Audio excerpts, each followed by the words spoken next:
Hello, Emily here from Homemade Emily Jane. Today I'm going to teach you how to use a mini quilt to make a quilted tote bag.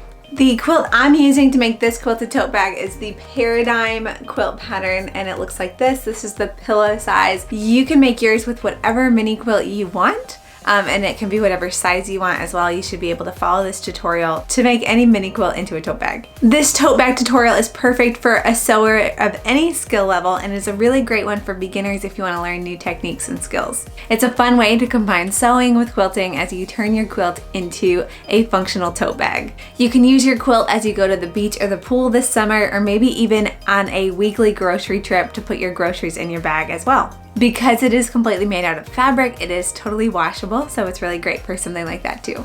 Let's cover the supplies that we need to turn this mini quilt into a tote bag. First off, you need 2 quilted panels. I chose to do 2 of the exact same mini quilts and quilt them the same way so that it's a reversible tote bag. But whatever you decide to do, you just need 2 of them. They need to be the same size. I have started out by quilting my quilt tops to just a piece of batting, and I did channel straight line quilting. You'll see here the quilting is just straight lines 1 inch apart to make it super simple and easy, and to really just let the pattern design be shown off. This pattern is the Paradigm quilt pattern, which you can find in my shop. I'll go ahead and put a description in the link below in case you want to check it out. Next up, you will need 2 pieces of lining fabric that are the same size as your quilted tops. Mine are all 20.5 inch square, so it should make for a really good size tote. You can use whatever size you choose, but somewhere around there makes a really good tote bag. And finally, you will need fabric for your straps and batting for your straps. I chose to do mine using 4.5 inches by 30 inches fabric pieces, and then the batting that I cut was 1 3/4 inch by 30 inches. So now before we begin making the tote bag, I'll show you how to turn those fabric and batting pieces for your straps into actual straps. Here I am at my ironing board with a nice hot iron ready to go. We're going to go ahead and put our batting aside for a moment and just focus on our fabric. Again, mine is 4.5 inches wide. I'm going to go ahead and use this Clover heat ruler. It's not entirely necessary, but it's helpful. And I will press one side down 1/4 inch all the way across the strip.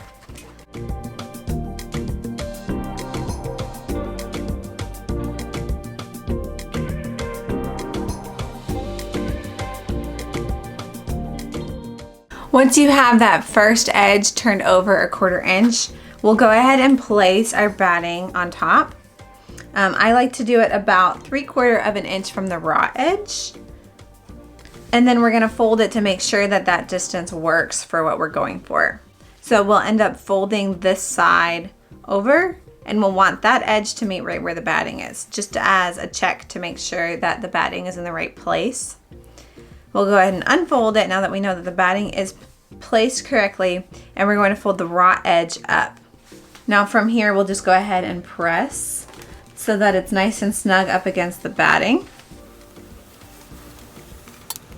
And next up, we'll take that folded edge and put it on top so that it comes together all the way through the edge and completely encompasses the batting.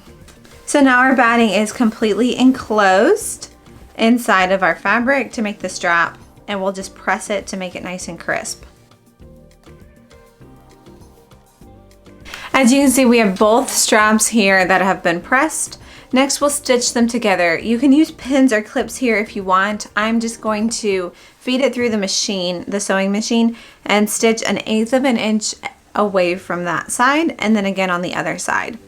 You really only need to do those 2 seams for stitching, but if you wanted to add additional stitching lines in the middle of the strap to reinforce it, you can do that as well. When you are sewing for any part of this project, I definitely recommend using a walking foot on your sewing machine. That'll make the process go a lot smoother for you. And as you can see, it pulls the fabric through on its own.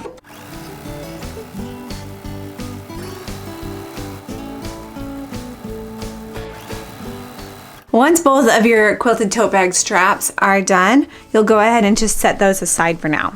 Next up, we will grab both of our quilted pieces for the outside of the tote bag. You'll see here I have 2 identical ones that have both been quilted already to batting. We'll go ahead and put these 2 pieces right sides together. And you'll notice I have my quilting directions going the same way, both up and down lines. And we'll go ahead and just line them up so that they match up at all four corners. And we're going to decide that this up here will be the top of the tote bag. So we're not going to worry about the top of the tote bag for now. We'll go ahead and grab our pins and pin all the way around the side, the bottom, and the opposite side to make sure that the edges are lined up.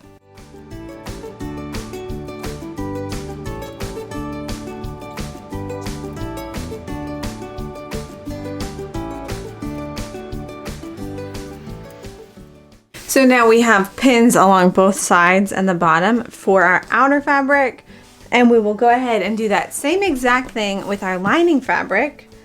First by putting these right sides together.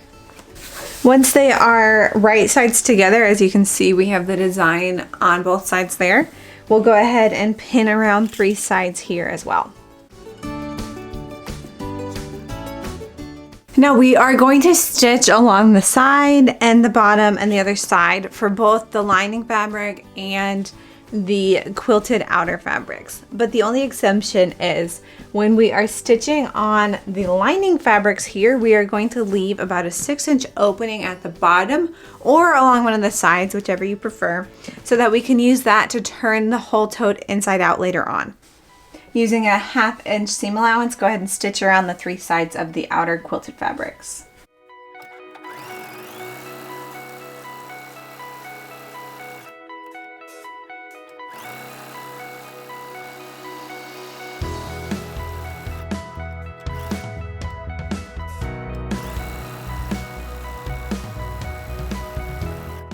Now we'll set the outer fabrics aside for now and go ahead and grab the lining fabrics that we pinned already. And we'll go ahead and start at the top of one side, stitching using a 1/2 inch seam allowance.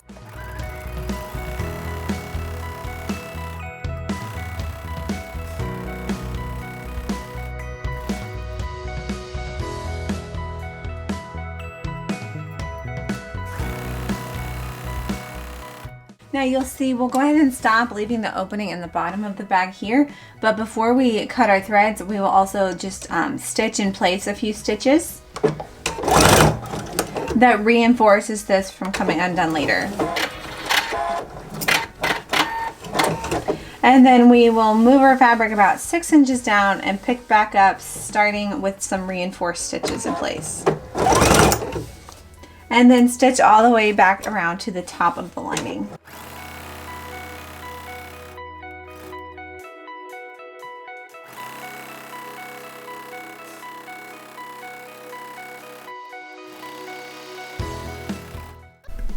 So now you can see here we have our outer quilted fabrics right sides together with a 1/2 inch seam along 3 sides. And now we're going to add some depth to the bag. So we're going to make a boxy bottom for our quilted tote. This is completely optional. If you want a flat and large bag, you would skip this step. But because I wanted to have some depth at the bottom of it, we're going to take a ruler and cut out a 2.5 inch chunk of fabric.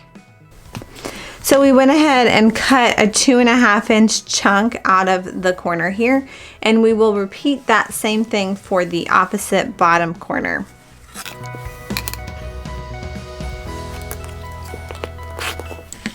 So now you'll see we have our 2.5 inch square chunks cut out. That would be right here.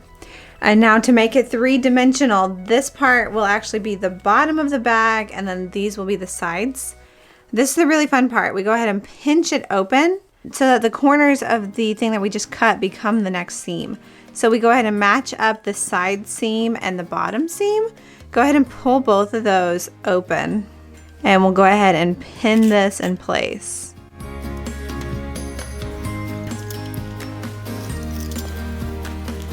And we will repeat this process on the opposite side.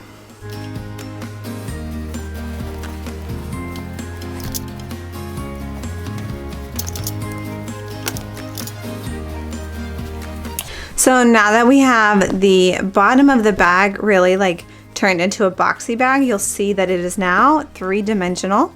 And we're gonna do that same exact thing for the lining fabric as well.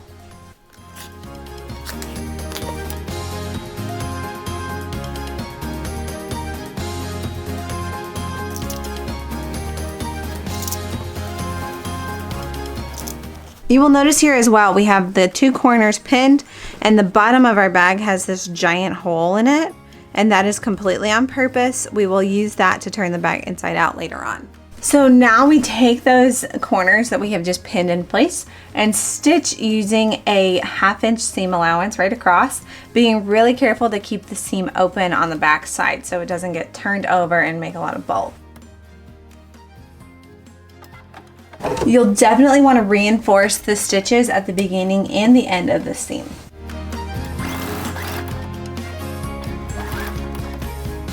And now you just repeat this 1/2 inch seam on the other side of the outer fabrics and then on both sides of the lining. So once your corners are turned into boxy corners, go ahead and grab that outer fabric piece, and we're gonna finger press first, just the seams open along the bottom, and then finger press also along both sides. And now we'll go ahead and take that outer fabric piece and turn the whole thing inside out so we can actually see that our tote bag is coming together. This is what the tote bag will look like from the outside, and you'll see you now have a 3-dimensional bag with like a good 4 or 5 inch base to the bag, so you can fill it with lots of good stuff. So we can go ahead and actually set aside the lining for a bit. We don't need that quite yet. We will focus mostly on the outer fabrics that have now been turned. We can see our corners, nice and pretty, bottom boxy base. So now we have 2 main decisions that we need to make regarding the straps and attaching them to the outer fabric. So we have the outer quilted piece here with the batting on one side, and then we also have 2 straps. So 1 strap will go on each side of the tote. We need to decide first where we want it placed, if we want them real close together or a little further apart. And then second, we also will need to figure out how long we want the strap to be. So you might end up wanting to trim your strap. What I recommend doing is pinning it so that the raw edges match up where you think you might want the straps to go. So I'm going to line it up with a seam here, and I'll just go ahead and pin right here at the top. And then I'll do the same thing on the opposite side.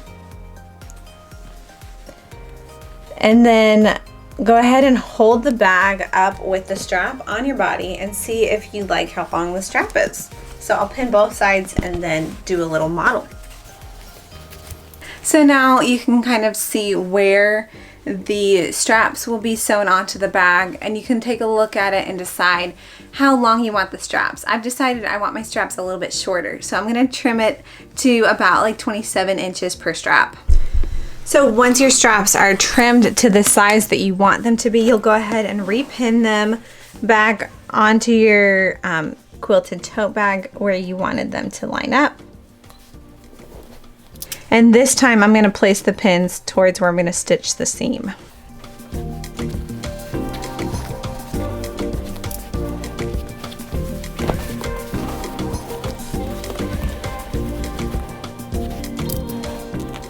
Once you have both straps pinned in place, go ahead and stitch it into place using just a 1/4 inch basting stitch just to hold them in place for a moment. Once your straps are basted into place, this is where the real magic happens. Just for the sake of getting the straps out of the way, I'm going to pin the strap to just this one side. We'll take this pin out in a moment, but we want to keep it just to keep the straps out of the way.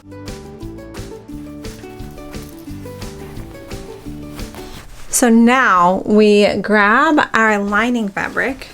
You'll notice the right side is still inside, wrong side out with our seams. Go ahead and shove the outer piece inside the lining with the right sides together. So right side of the lining is touching the right side of the tote. And we'll start off by lining up the side seams. So get it nice and firm down in there, and then go ahead and open up this seam on the lining and open up the seam on your tote, and you'll line up the raw edges together and go ahead and pin. I'm actually going to pin from the lining side.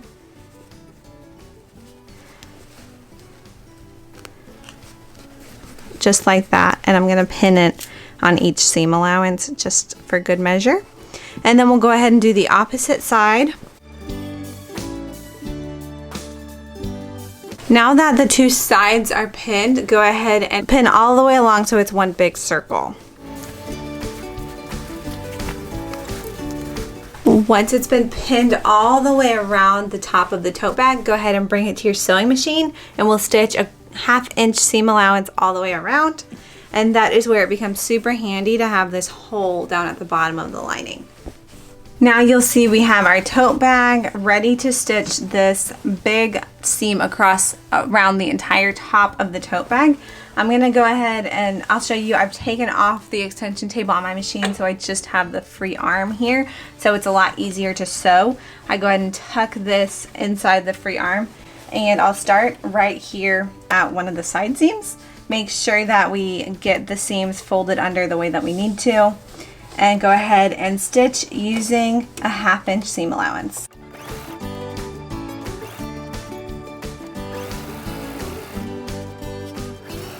When you get to the part that has the strap, you'll definitely want to reinforce that strap with a little bit of back stitching. So I'll stitch once over the strap, I'll put it in reverse, switch back over, and then put it back forward, and keep sewing until we get the next strap. So now you'll see once you get to the other seam, again, make sure that you're sewing both seams open.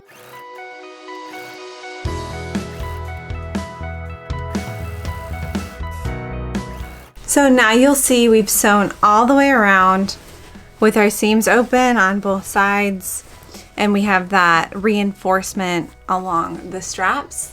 Now we go to the bottom of the bag in that hole that we made earlier in our lining, and we go ahead and pull the whole thing inside out. As you're pulling, you will come across those pins that we placed earlier. You can go ahead and take them out.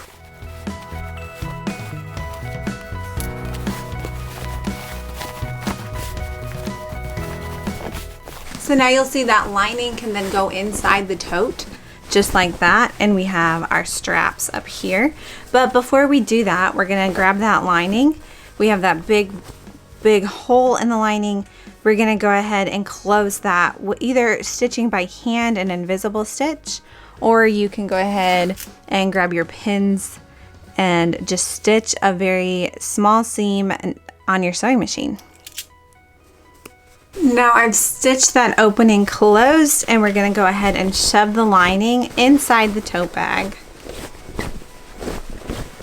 Now the final seam that we will sew to finish this up is right along the top. We will just top stitch about 1/4 of the inch all the way around. But before I do, I'm going to go ahead and press it so that it's nice and easy to sew. You can easily press by tugging a little bit on the straps to get this nice and even, and then go ahead and grab your hot iron and just press it nice and crisp. Go ahead and do that all the way around the tote bag top, and then top stitch 1/4 of an inch away from the top, and then you're completely done with your bag. Thanks so much for joining me and learning how to make a quilted tote bag just like this one using this quilted tote bag tutorial. If you enjoyed it, be sure to give it a thumbs up and drop a comment below to tell me about your quilted tote bag that you'll be making. If you want more quilting tips, tricks, and tutorials, be sure to check out homemadeemilyjane.com and connect with me on social media too. Happy sewing!